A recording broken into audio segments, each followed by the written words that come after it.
Also, you can cuss too. Don't feel like you can't cuss. Oh, fuck yes! Yes! Hey loves, I'm Squid. And I'm Cheer, and you're listening to Not Your Pick Me, a podcast that highlights gamers and content creators who are breaking barriers in hopes of making gaming and streaming communities safer and more inclusive spaces for everyone. Stick around for some hilarious yet educational content. And just remember, no matter how much you want us to be, we're not your pick me.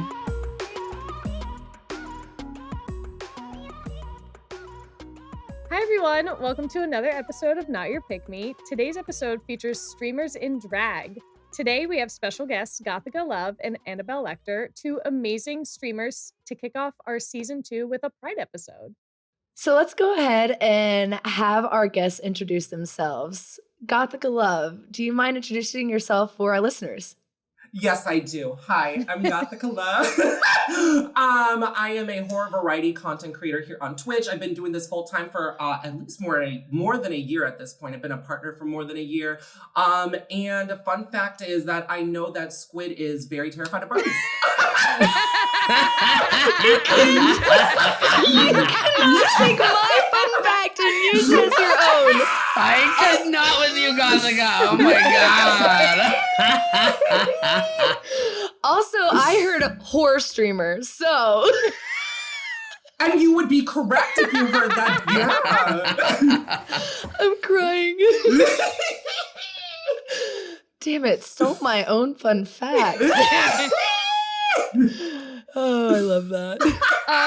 Annabelle, would you like to introduce yourself? Hello, my name's AnnabelleLektor. I am a drag queen content creator on Twitch, and I play lots of horror games, primarily Dead by Daylight. And a fun fact about me is I have a really unhealthy obsession with ketchup. But it's I don't care. I love ketchup. Like ketchup. I have like 3 bottles in my fridge right now. So I have 2. Oh, work. Favorite kind of ketchup. Favorite brand of ketchup. Heinz. Hands down. Heinz. Okay. Yeah. Okay. Yeah. I don't even want to look what I have right now because I don't want to offend you. No, you're fine. Oh man, I love that. Something that I feel like I've realized after watching a lot of drag queens through streaming, why is it that you love horror games so much? I mean, our life is kind of like a horror movie if you really think about it. At least in here, we can live a fantasy and sometimes control the outcome, you know? I used to really hate horror of any sorts whatsoever. I couldn't do it. I was deadly scared of The Evil Dead with the 1980s version of all versions because it looked like just completely tragic. And then I said, I'm going to work myself up the confidence to watch a horror movie. And so I started with Scream 2. and then I just started love horror from there. It's just so like stupid and campy. And it's just like... I think I love that you started with Scream 2 and not just Scream. Well, that's what they had at the library. The second one and the third one. Okay, I'll watch the second one. And plus they had Courtney Cox from Friends, and I knew Friends, and that was pretty tame, but Courtney Cox is a bitch. So I was like, oh my god, I love this. You did not just say you got it from the library. Yes, my mom used to go to the library, and we didn't buy like a lot of movies. They just rented it. So I'm like, okay, cute. Like I'll rent it, whatever. Right. Oh gosh. Okay, Cheer, you want to start off with our first question? Okay. So for those of our listeners that don't exactly know like what drag is, how would you explain it to someone new? Well, for me, I feel like drag is envisioning a character in your head and just bringing it to life and exaggerating it and going as far as you fucking can with it. I would agree. What I learned from it, because the first thing that I thought of when I heard the word drag was drag queen. It's typically someone who is male presenting, exaggerating female presentation. And there's actually all forms of it, honestly. There's the opposite of it, female presenting to male presenting. And even in between, it's not even, gender is a construct, tear it apart at this point, honestly. And that's what I sort of love about it. I could see someone dress up as a sexy cinched up French fry and doing a song to, I don't know, old McDonald or something like that. Like, that's what that is. Very that. It's so artistic, and I love it in every sense, because I'm not an artistic person by any means. I can't draw. All I can draw is stick figures, and it sort of makes me feel beautiful that I can at least do this, right? So I love, it's just a very awesome art expression. Mm-hmm. There's so many different forms of art expression. This is 1000% one of them. One of the most entertaining, for me at least, I'd have to say. And painful, might I add. Yeah. But worth it, baby, worth it. I was about to say, I cannot talk on experience, but from what I understand and the stuff that you all go through and the things that you're willing to put your body through to be able to perform the things that you want to perform, fascinating. Absolutely impressive. How long have both of you been performing drag? I actually started performing in, I think it was 2018, 2019. I had moved over to Long Beach and did some shows at some club named Ripples. Super cute. Yeah, so since then, pretty much. I have taken a break. Twitch has taken over my life. And I mean, I'm so here for it. I prefer it a lot more.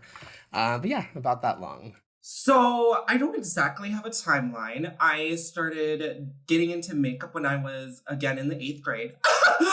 And I, to be honest, have never performed IRL anywhere. A lot of my stuff started taking off when the pandemic honestly started. I was working a full-time in a call center. And when the pandemic started, I started to just I loved Twitch more, and it took a really heavy toll on my mental health. So I ghosted them for a month because they deserved it. They were a piece of shit to me. And then I gave them their equipment back finally and quit. And that's when I started really focusing on I have the most valuable resource out of anybody, and that's time. To take the time to actually start cultivating my face and what I want to do in my artwork, because it's not that I don't perform. I've done online performances where you record it and edited it, which is a lot tougher, I would assume, than IRL performances, because you have to know how to edit, you have to know how to cut it, you have to know how to do all of that. And it's not easy. It's not something it's just natural. You have to learn over time, and it does take some time to learn. And I knew how to video edit. So I would say at least these past 2 years, I would say I would be performing. But I've been doing makeup for as long as I could possibly start, honestly. No, that's absolutely fascinating. It's really cool to see how you both have had different journeys as well when it comes to timeline and whatnot. And Annabelle, it sounds like you've done some IRL stuff, whereas Gothika, you've focused more on the online aspect. So I'm really excited for us to get into that whenever we get down to those questions. And I did do. Oh, sorry. Go ahead. Go. Okay. No, I did. Fuck you, Gothika. No, okay. Fight! We'll settle this in Mario Party, girl. I got you. As long as I can watch, I'm good to go. Okay. So I did one digital show on Twitch. That was actually my introduction to Twitch when the pandemic hit. And Gothika is absolutely fucking right. Digital drag is a million times harder than doing the real life shows. You got to do 5 or 6 takes of the number, versus in real life, you go and do it once on stage. Then there's the editing aspect. You got to do different looks for the recording, and it's a whole hassle. So yeah, absolutely. It's digital. days. Yeah. Days. Yeah. I don't think I could have the capacity to do something IRL, because a lot of the stuff that is seen on camera is pulled back with a ponytail. So I would have to learn how to cinch it, to sew it, and then I would probably be more comfortable. But I'm sort of in a limbo where I'm just buying something off of Shein right now. Until I can do a little bit better, maybe I'd consider it. But I love Twitch more. Everything I do outside of Twitch is gonna end up being for Twitch in the end of the day, because Twitch is my baby, honestly. It's if I had to be real, it's the only project that makes me feel like I'm doing something right, almost ever. And doing something for myself. This actually is a project that I have not ever given up on. And I give up on a lot of projects, if I have to be honest. So I'm comfortable and content with this, honestly. So how did both of you come up with your drag names? And then what are some of the favorites you've ever heard? So for me, I was such like a horror junkie as a kid. I loved anything horror. Like I started off with the Nightmare on Elm Street series. It was just the campiest fucking shit ever. Freddy is an icon. She's the queen. I will say that right now. And so when I, was diving more into horror, I ran across Silence of the Lambs, of course. I watched that movie, fell in love with the Anthony Hopkins, great actor. And just his name, Hannibal Lecter, I was like, how can I take that and make that more like cunty? You know what I mean? Like, no. And there was this girl in my class. I was in middle school. Her name was Anna. She was so gorgeous. And I was like, okay, I don't like the name Hannah, so I'm gonna go Annabelle and then Lecter with a K because she's unique. And yeah, it just kind of went from there. And my favorite drag queen name, oh Lord. Oh, that's some queen that I met in Long Beach, and her name was Shanita Lotta Dick. There was like Shanita on your dick, and then on your knees. There was just so many. One of the queens I cheer with, her name is Anita D. Period. There you go. Lots of Anitas. They need a lot of shit, girl. They need a lot of it. I love that. I love that. So I came up with my name. It was actually my Snapchat name to begin with. At around the time that I was discovering horror movies, I watched this movie called Gothika with Halle Berry in it. It was 2001. And I'm like, damn, I really love this movie. So Gothika Love, because it sounded like at the time I was definitely more like gothic. It sounded like gothic and alternative, but also like feminine and cute, because that was the vibe that I was trying to go for. I haven't done like anything gothic lately, but I had that as a username since 8th grade, and I'm like, okay, well, when I discovered Twitch, and I'm like, okay, let's just make that my Twitch username, whatever, and it just stuck, and I love it to this day. I feel so cute. Oh, and then my favorite drag queen name, well, there's this dumb bitch named AnnabelleLektor. I don't know where the fuck she got that stupid ass name. Probably from that movie, Silence of the Cows or whatever. No. I love you, bitch. I love you right back, Gothika, so much.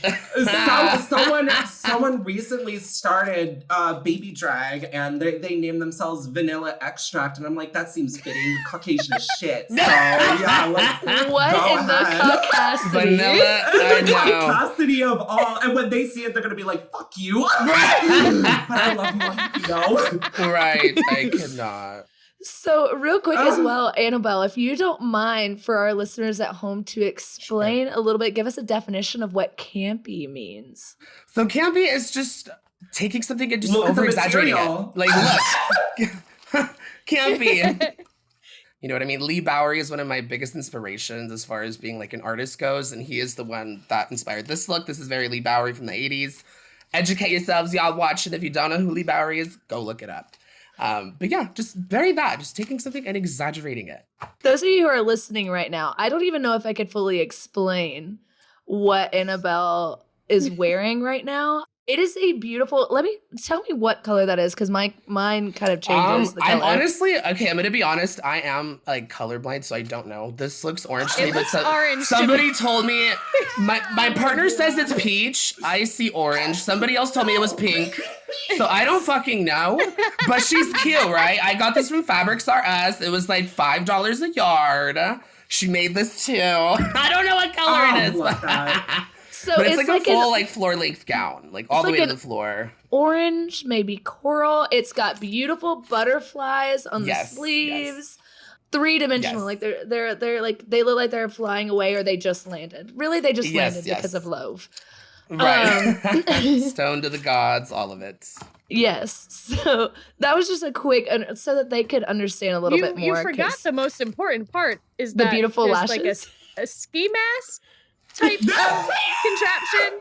Yes, like, girl, the BDSM we see mask. Eyes and mouth. Yes, very, very Lee Bowery. That was the inspiration. It's very Club Kid in the 80s, like New York type of drag back then. How long did you take for this look, by the way? Because I heard you got rushed for this. So I put this, like, just the makeup aspect, I put this together in like 15 minutes. That's all I had. I had to rush home. I got off at 6 for my client. I had to rush, and he lives like 20 minutes for me, so she was speeding a little bit. Anyway, I made it home. I did my liner real quick, did some awful lips, but this outfit I made like a couple years ago during like COVID. And so yeah, I was like, you know what? I could throw this on really quick, serve a little club kid moment. I really wish I could have came on here in full drag, but I'm here for this too, so it's okay. No, Yeah. I love it. No, I it's love it amazing. dearly. It's everything. I think that both of y'all look absolutely beautiful. So Thank you. seriously, thank y'all for being here. What would you say the hardest part about performing in drag is? The cinching and the padding, definitely. Because, you know, it's a lot of layers. You got to put your pads on. Then you got to do about 6 layers of dance tights. And these are like the suction cup ones, you know. And you got like couch cushions that are so fucking big. And then when you want to, I don't know, kind of level everything out, you got to get a corset. And it hurts. Like, you really have to go full throttle. Like, if they always say if your ribs aren't hurting, you're not doing it tight enough. And it's true. And so that's why the hardest part is honestly all the undergarments. The rest of it is easy. It's fun. You know, you get to enjoy yourself. But yeah, that's where like the real pain comes from. It's just the undergarments, the shoes. You know, your toes are like this by the end of the night. It's What happens if you have to use the bathroom? you don't. Yeah, I was gonna say, I don't think you do. or you can, but you know, a lot of queens they'll tuck with duct tape, and it's a bitch to redo that. And so you got to make sure, like, honestly, for me, I don't eat anything before a show. That's why I don't like drinking alcohol like at shows, because I have no food in me. I just hydrate a lot, and yeah, if I have to pee, you just kind of get over it. Honestly, with all the pressure of being backstage, yeah, you don't even think about it. You're like, I have to pee, but oh fucking well, there's 5 other queens I also have to pee, so just get on there and make your money, girl. And yeah, so that's probably the hardest part, is all the undergarments of drag. Yeah, with all my expertise. Well, I mean, I have started cinching because I want to just look like a literal sand timer. Yes. Because I love that. I love feeling that fantasy by all means whatsoever. It is definitely the cinching. In fact, like, I have like a little scar right here right now from yesterday when I was cinched up in that dress. I also had to like pull out the dress, and the dress was like right up my, we'll call it a hoo-ha. Hoo-ha. You have to like be mindful of everything when, like, you know, you're doing your thing. Like, will something pop out, or like will something rip? Like, because it's just all so like specifically MacGyvered, put together. Yeah, it does hurt, especially if your cincher starts to, or your corset starts to get older over time. It starts to like really itch against your skin, and it hurts. It really does. But I love feeling like a tapeworm. So very I will absolutely deal with it. And I do want to touch on one more thing too, just for those that are listening. You do not need a pad. You do not need to cinch. You don't need tits. You don't need anything to do drag. If you want to throw on a fucking sweater, like a little scarf, whatever, some flats, do whatever the fuck you want. As long as you believe in the fantasy that you are selling, that's all that matters. So, yes. 100%. Just putting that out there, because I do like to pad, I do like to corset, whatever. I like to wear boobs, but there's a lot of queens that don't, and that is completely fucking fine. You know what? They're smarter. I'm being an idiot, honestly. So, you know, more props to them. But yeah, again, it is not necessary. Drag is what you make it. Drag is whatever the fuck you want to do. So I'm literally wearing a sweater and jeans. You're fine. right. Honestly. One of my favorite drag queens, their name is Willem. They had a makeup tutorial. They made a comment. They're like, do you notice how like this side isn't as even as this side? That's because no one fucking cares. He's like, you're a drag queen. No one cares. And I'm like, you know what? Very true. You know, so just, yeah. We have no idea who of our listeners are like, oh my gosh, I've always wanted to do this, but like, I'm nervous about this aspect. I'm nervous about this aspect. Y'all are giving them that confidence. Y'all are giving them that acceptance and courage to be able to go out there and do what they want to do. So thank y'all for sharing that. I appreciate it. It seems kind of like the same as like streaming. Like, you could stream and just have your PlayStation and a chair. You could do drag and just have a sweater and a little bit of makeup. Like, yeah, as long as you have as long as you have the passion for it, like if you have the love for it, then just do it. Just do it. So we've kind of talked a little bit so far about like how you both have gotten into the drag scene, but is there a specific thing or person that got you into drag? So for me, it was actually a show in my hometown that I was born in, South Lake Tahoe. It was called the Carnival Cabaret. there was an 86-year-old drag queen. Their name was Gypsy. And I saw this drag queen sitting at a Starbucks, right? It was like the showroom was right next to the Starbucks in the casino. I was getting a little drink. I see this like glamorous fucking 80-year-old drag queen just sitting there. And I was like, I was just in awe, you know? And the man at the door of the show saw me just sitting there in awe, like just shook beyond belief. And he's like, do you want to come in and see a number? And I was like, please. And so, yeah, I went in, I saw Gypsy perform. It was the funniest thing ever. At the end of her number, she looks at the audience and she's all, let me ask you something. Oh my God. I completely lost my marbles. It was just the most fabulous thing ever. I went back to that show like 60 times that summer and just fell in love with drag. I was like, oh my God, I found somewhere that like, I feel like I belong. You know what I mean? It was just everything. I love that. For me, I never really considered what I did to my face drag, ever really almost initially. I just did my face. Like I wore makeup when I went to work at Michael's as a 16-year-old, as 17, 18, like everywhere, the office. Like one of my main inspirations for like the artistic feature that I'm trying to get to, because I went a little natural, as you could tell, but I try to go as crazy as I can, is Got Mick, if I have to be honest. They're a trans drag race drag queen, and I always loved the way that she did her brows. So I was like, okay, I want to do that, but and then I got called Chola in my chat, and I'm like, no. So I have shut that shit down. So I added like little like hairs and shit, and now it's like unique and whatever. But I'm trying to just go as artistic as possible. Like I never really like. At first, I always try to play on my natural features. So I would keep my normal brows. I would just play off like the space I already had in my eyes. And then one day I did a collab with my another stream drag queen, Miss Cookie Dough. I love her to death. Go check her out. She's an icon. We did a face swap, and I had to glue down my eyebrows for that, and I transformed into her face. And I'm like, I really love like gluing down my eyebrows and having more space. So I just started to go off from there, and I would say those are my current inspirations. I love that. Your makeup is just so unique and like memorable that like someone sees you and you like stick in their head. They're like, oh yeah, got it. I tried. that was my point. I wasn't gonna pull out the outfits. This is my lazy sweater, and I was just like, whatever. So I was just like, gotta make it all up for up here, and I love to see it. I wear this exact same makeup every single day. I'm like, most of the time I'm watching, I'm like, y'all are 10,000 times more beautiful. I could never even compare. It's gorgeous. We're all gorgeous here. I love to see I was about to say, we're all hot. What's going on? We do have a very hot podcast going on right now. Oh, yeah. We sure do.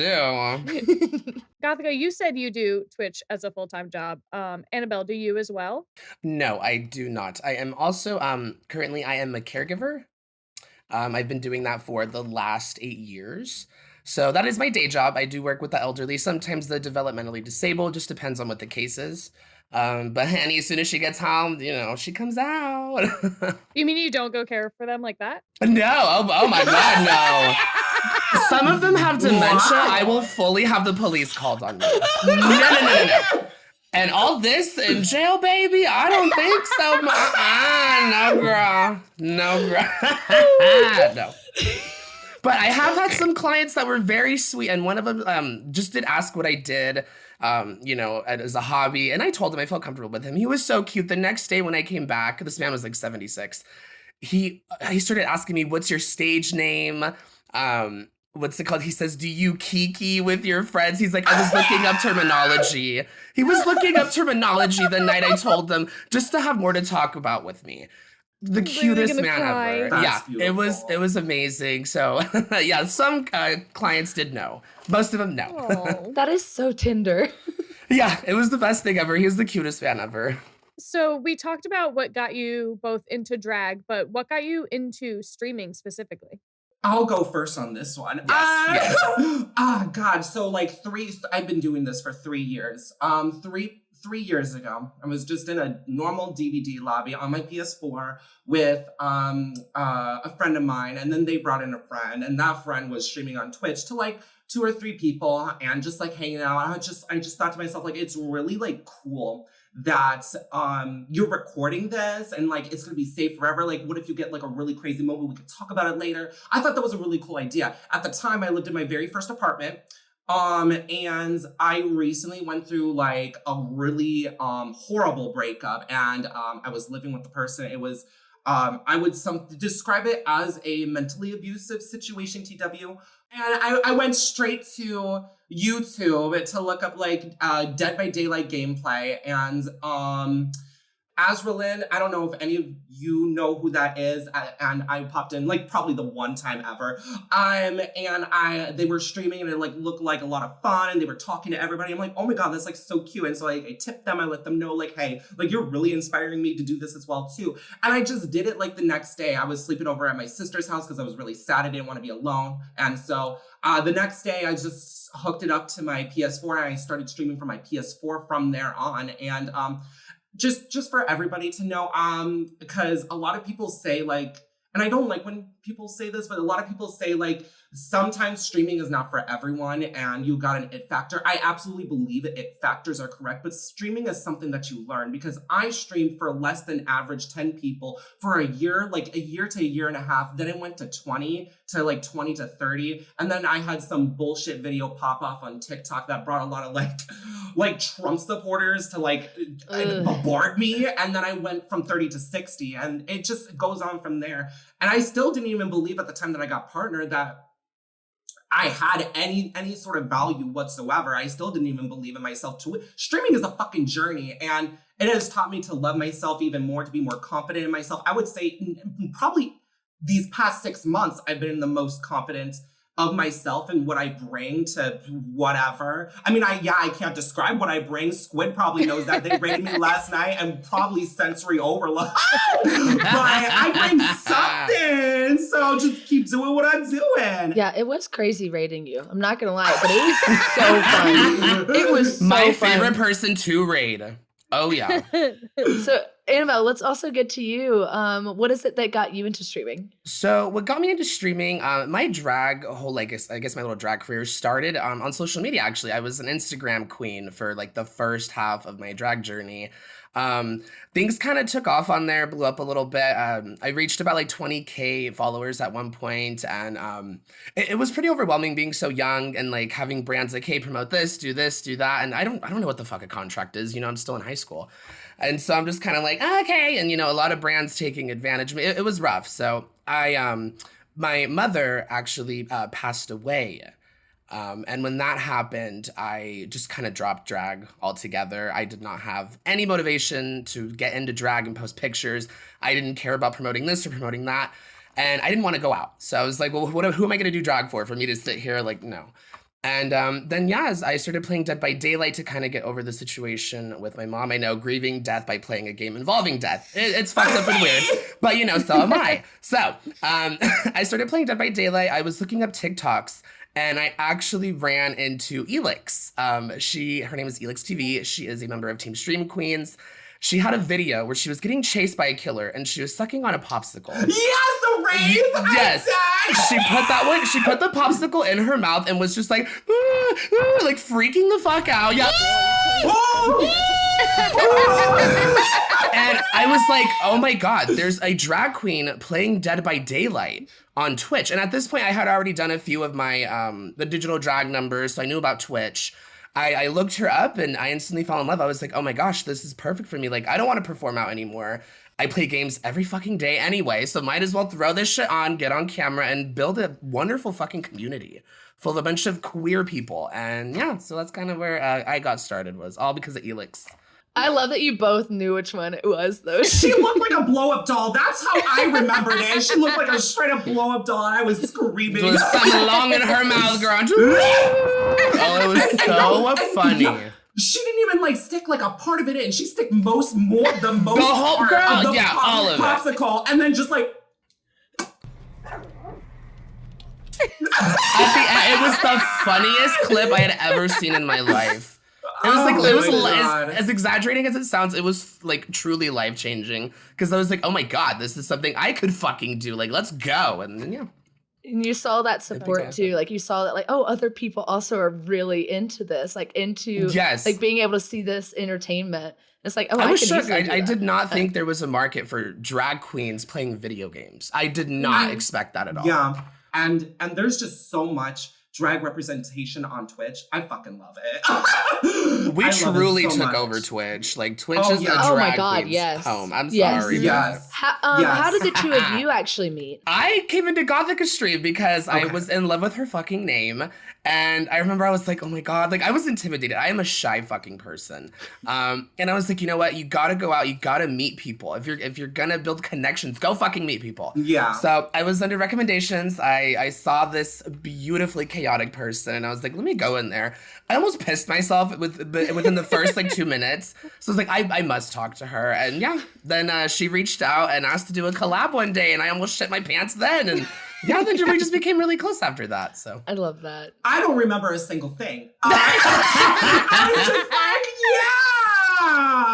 yeah. Was it the Mario Party when we did Mario Party? Or Yes. Yes. Okay. Yeah. Yes, that was our We first did Mario collab, Party yeah. with Kylie Gabor Yes. and Ms. Ladasha, and I had so much fun. I would have to agree with y'all though. Like drag queens have taken over the like Twitch sphere, especially when it comes to like the interest of like the queer community specifically. yeah, we not only play video games, but we have to entertain, you know what I mean? And Yeah. like you have to keep up like this, I don't want to, I guess like a facade, you know what I mean? When the cameras turn on, so do you. And you don't want to be caught slacking. Yeah, and well, I want to touch on that because there's a little bit of a dark side when it comes to keeping up that facade because a lot of people think it's like VTubing, it's like an immersion. And unfortunately, while I see this with like some of my friends as well too, when they do a stream out of phase, unfortunately they don't have as much like going on their stream because a lot of people don't like to go out and talk to that. And that like, I just want to say upfront creates so much dysmorphia for literally anybody that does this type of thing. Like I already feel not so confident out of my face already, which is the main reason why I do it. I want to feel beautiful. I want to feel glamorous, but sometimes I just want to hit the live button like most people. Right. So it's really important to look at that aspect as well too when it comes to talking about it being a facade or an immersion. Like that's a person first and foremost before anything else. But a beautiful person nonetheless. Right.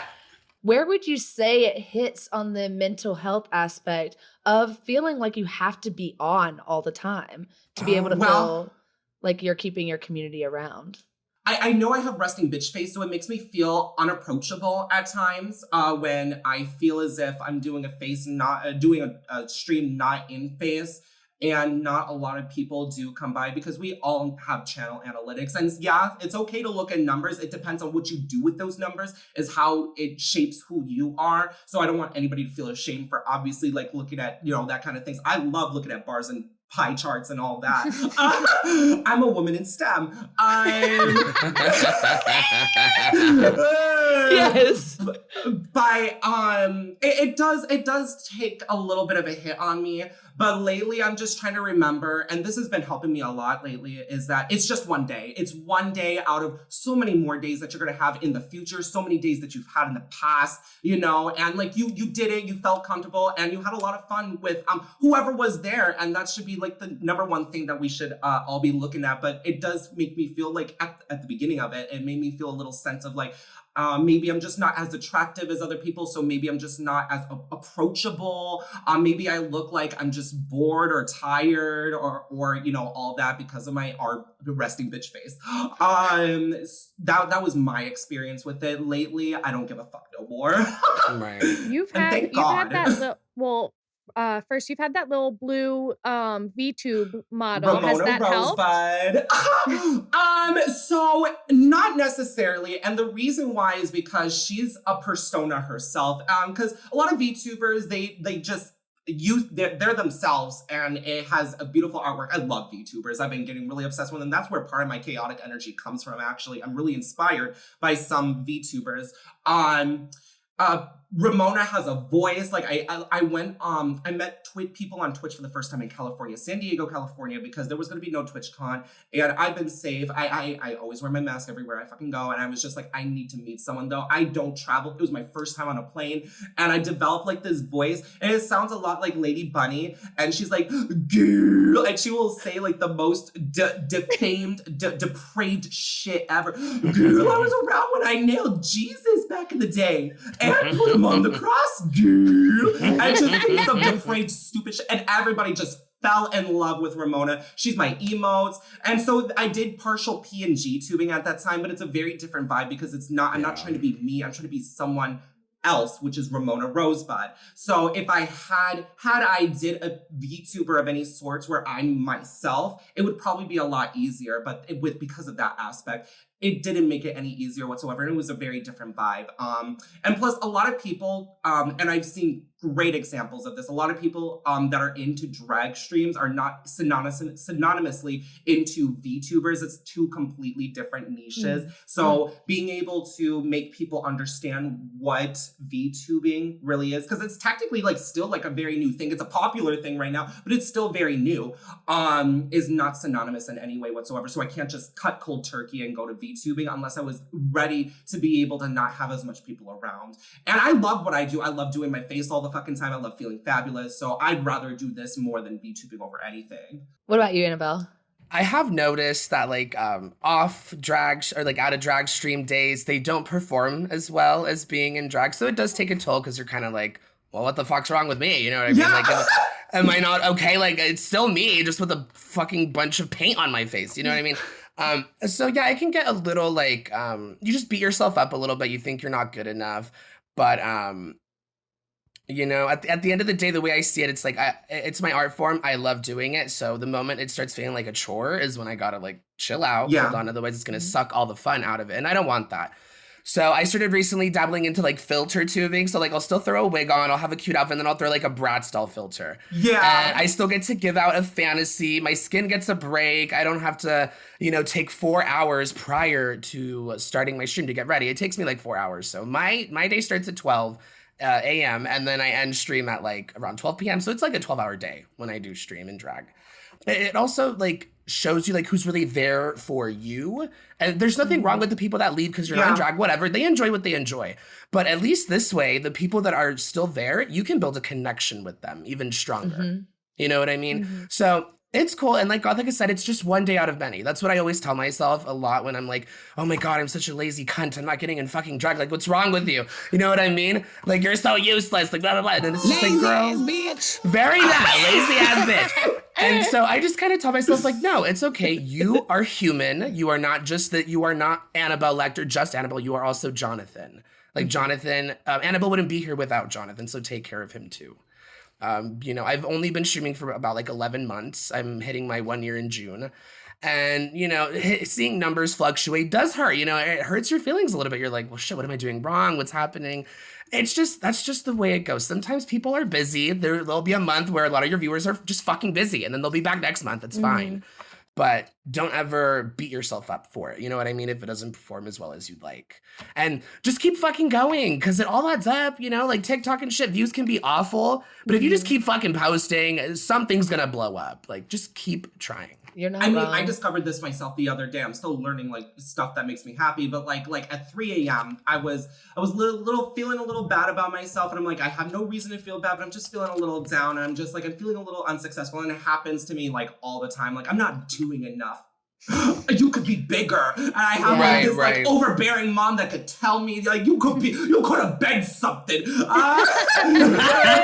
like I was scrolling through my own narcissist. I was scrolling through my own TikTok, just like all the moments that were like so funny and like so great. I'm like, I did all of this. Like, what am I even thinking of all of these things? And I suggest for everyone to do that. Like, if you're feeling down, scroll through your own TikTok. I will guarantee you it will chew you up in 3.2 seconds. The memories, the fondness. You did actually do something. I've done the exact same thing, Gothika. I've done the exact same thing. It's a content creator thing. Yeah. It's just...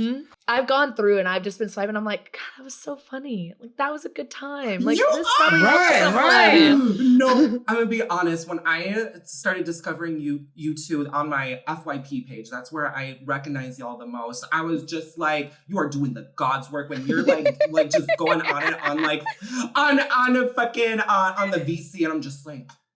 And like I will sit there and then I will start to doom scroll your page and I'm just like, Right. get them.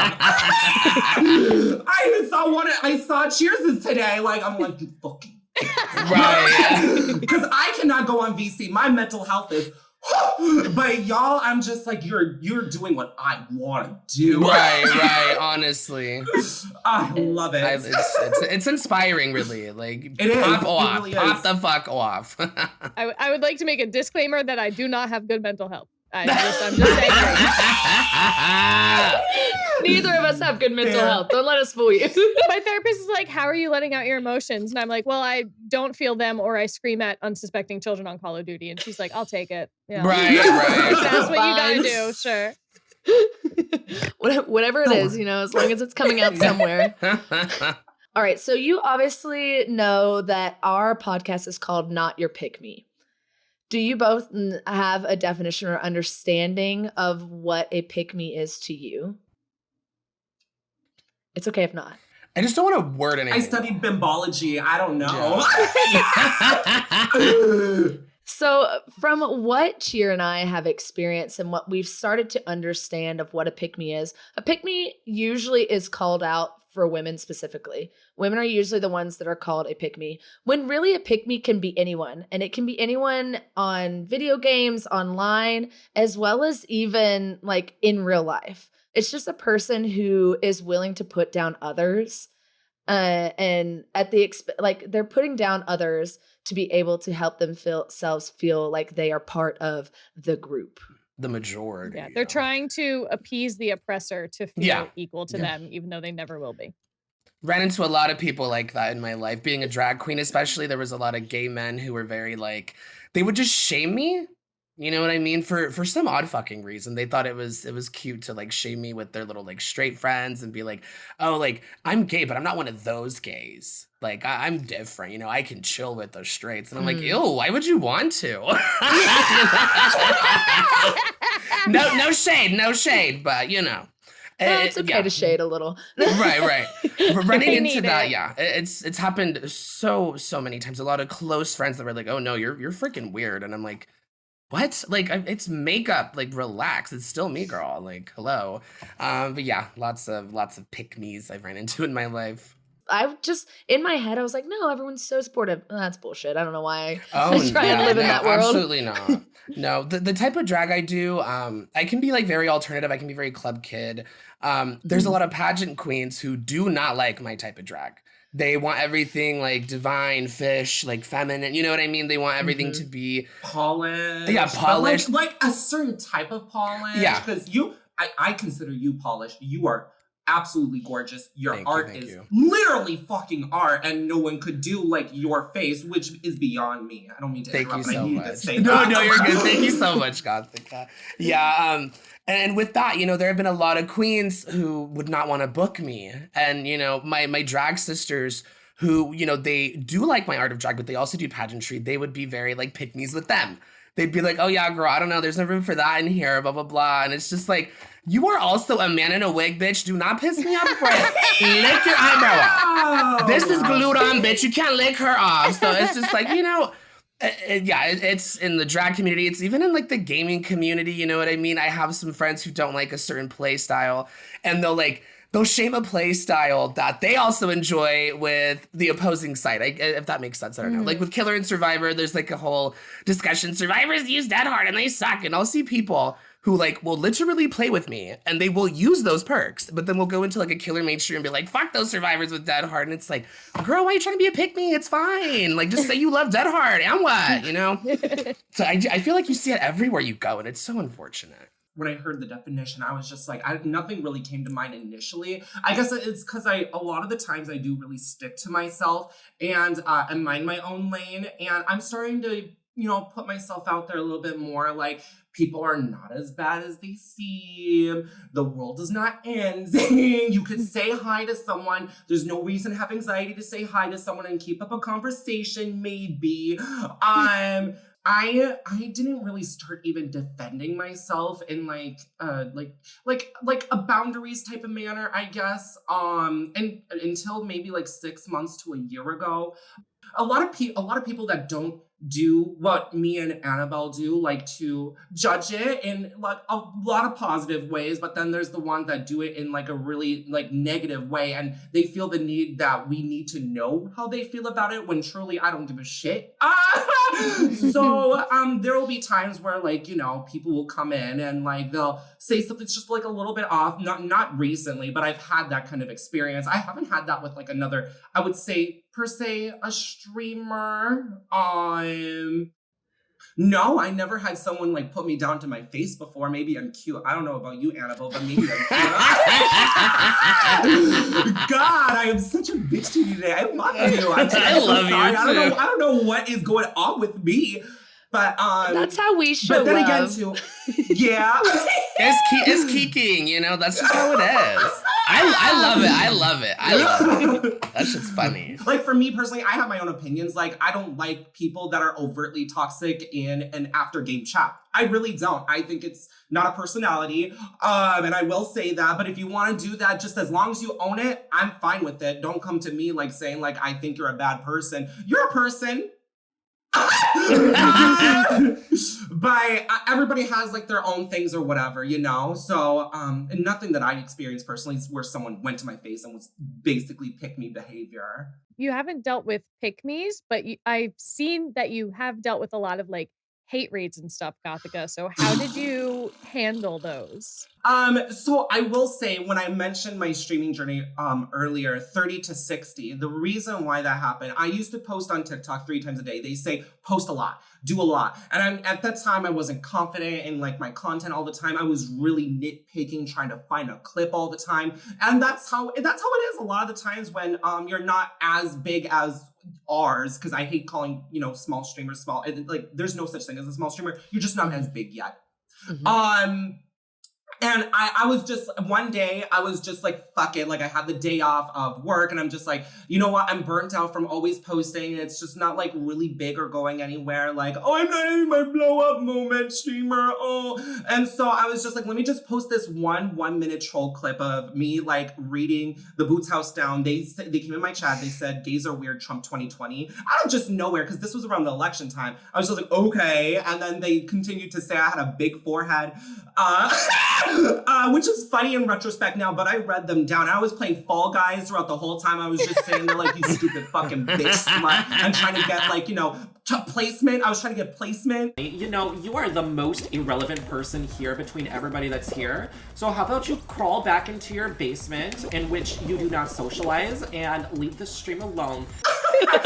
And this was right before the elections. So I posted it. I said, I'm going to ignore TikTok because I am mad. And I went and did my thing. Like 3 hours later, I came back home and it blew up. Like it was like almost like near like 500K views, but a lot of the comments were really negative because it came from Trump supporters really bombarding me. So that was my first TikTok, I would say technically hate raid that I've experienced. And it did take like a little bit of toll on me because I had to put myself on a pedestal to be like, I'm going to defend myself because I don't want people to see not only that, like, not that I'm not weak. It's just more like you need to be able to defend yourself in these certain types of situations. And you are allowed to react the way that you want to react because people said like, oh, like you stutter or, oh, like you like seem so angry. I'm allowed to react how I want to react. You don't get to police that. And second off, I am reacting to normal human things. If I stutter, if I'm like, it's because like you caught me off guard. Like I'm not going to feel bad about that. And ableist, don't try me. So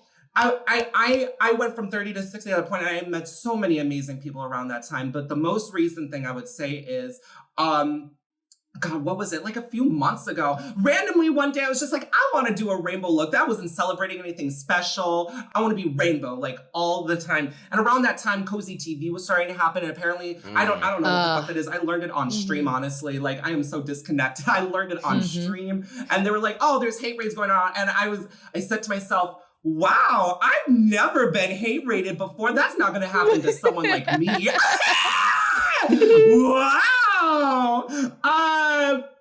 Anyway, so like sometime in the stream, like some people that were already viewing me, because there was a lot of people that were really helpful just watching the Cozy TV stream to see who they're going to next and try to warn them ahead of time. And they were coming to me all of a sudden. So like I started receiving all these bunch of follows. So I hit the 2 minute 30 second ad. And I said, hi, my name is GothikaLove. And I basically read them the boots house down. I'm like, you scared of all this? You fucking scared? You fucking scared? Like just like going off or whatever. I learned early on, turn trolls into content. You are not your bitch. They're your bitch. And that's exactly what I did. And when I heard that, like, it was like some VTuber apparently, when I heard that, like, they were like, oh, pull out, get out. I was just like, pull out game week. You should have tried me. Pull out I game saw week. that live. It was the best thing ever. It was the best way to handle it. But I know a lot of people have had it a lot worse. Like that is just probably a minor hate raid. And like what they had like 500 viewers, that's considered minor. There has been people that have been swatted and I mean, all sorts of stuff. And I could never imagine being swatted, especially midway in a stream. Like I could never imagine, you know? So it's hard that anyone would even really experience it just for going online and, you know, creating the space that they wanted to create for themselves. Beyond me.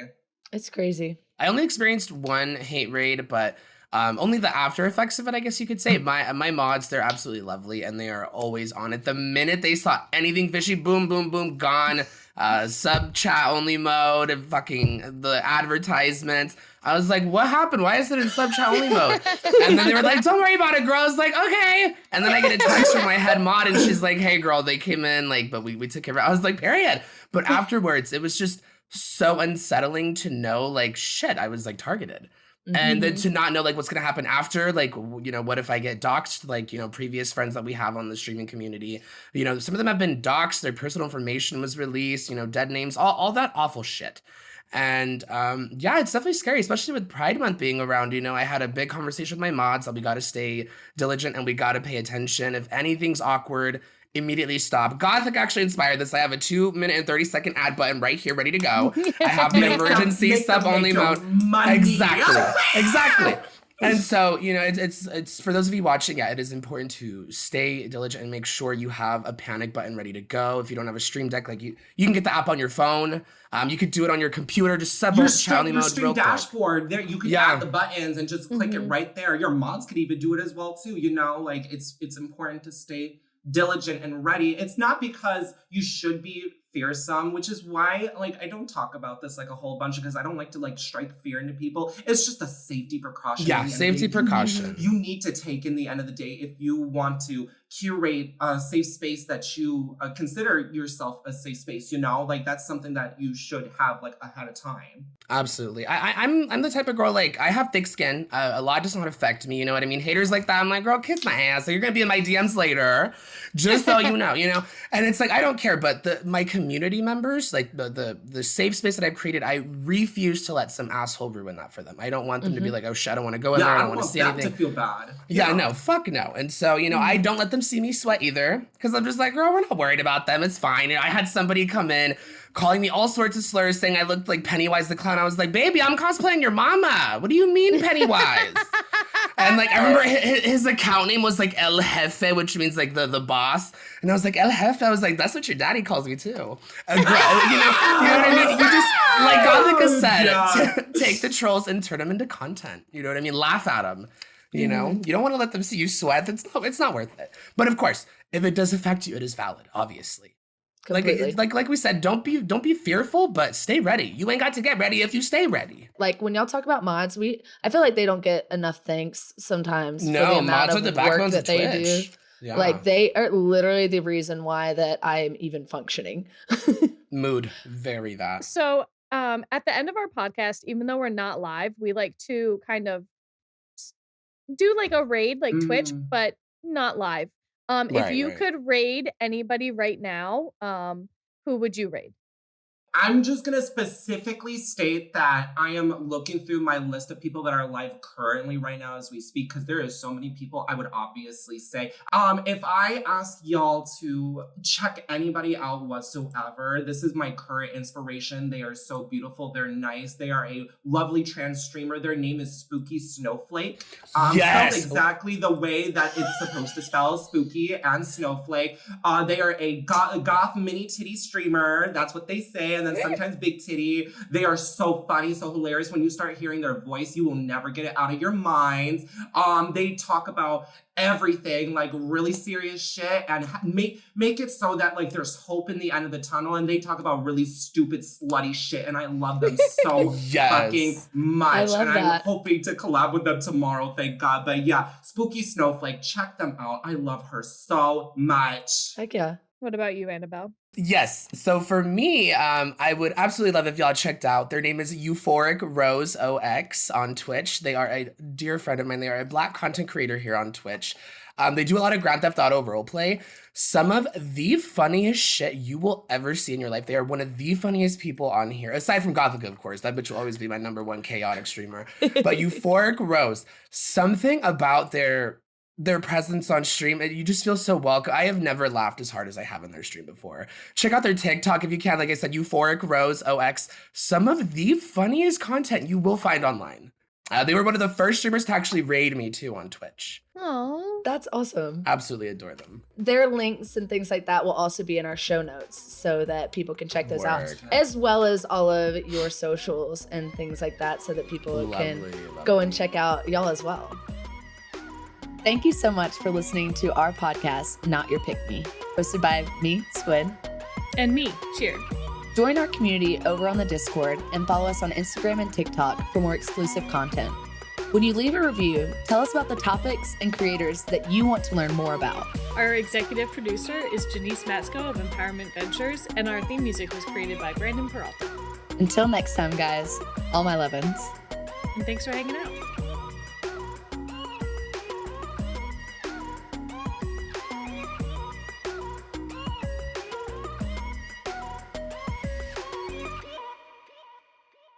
Okay. Wow, that was great.